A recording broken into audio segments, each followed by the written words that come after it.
Kidlat News Updates. Mga balita ngayon, dalawang dating NPA sumuko sa Masbate. Mga baril isinukuri.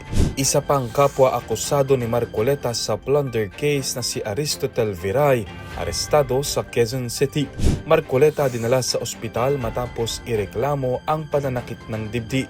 Phase 2 ng EDSA Rehabilitation sinimulan na.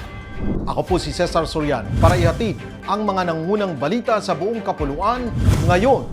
Dalawang dating miyembro ng armadong grupong komunista ang voluntaryong sumuko sa mga otoridad sa barangay Hamurawon, Milagros, Masbate noong Hulyo 6. Kinilala ang mga ito sa alias na James Orani, 22 anyos at B-Boy, 38, na kapwa dating kabilang sa KLG North SRC4 Masbate.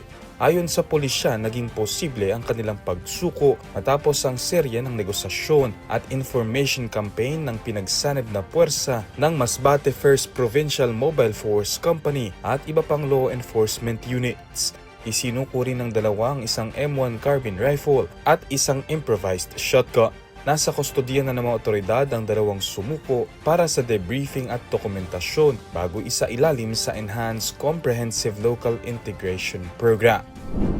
Naaresto na rin ng Philippine National Police o PNP si Aristotel Viray, isa sa mga kapwa akusado ni Senador Rodante Marcoleta sa kasong plunder kaugnay ng umano'y hindi idineklarang campaign donations na umabot sa 75 million pesos.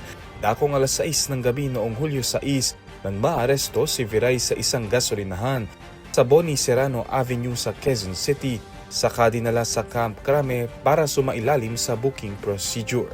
Dahil dito, hawak na ng otoridad ang lahat ng 4 na akusado sa kaso.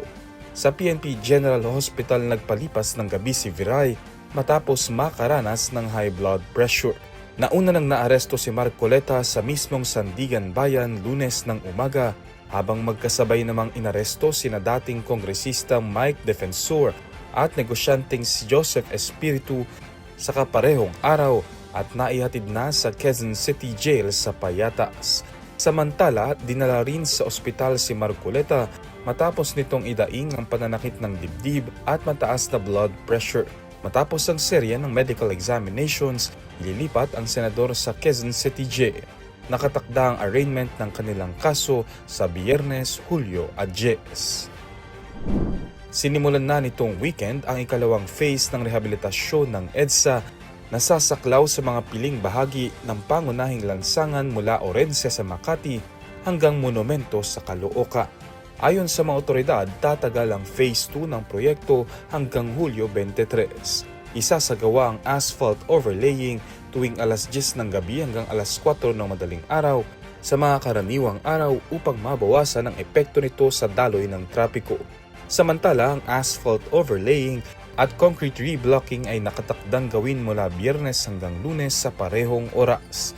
Magpapatuloy rin ng 24 oras ang drainage at sidewalk improvement works na bahagi ng unang yugto ng rehabilitasyon. Layunin ng proyekto na mapabuti ang kondisyon ng EDSA at matiyak ang mas ligtas at maayos na biyahe para sa mga motorista at commuter. Para sa Kidlat News Channel, ako si Renzel Linon, nag-uulat. Ako po si Cesar Sorian, kasama nyo sa bawat pagputo ng balita.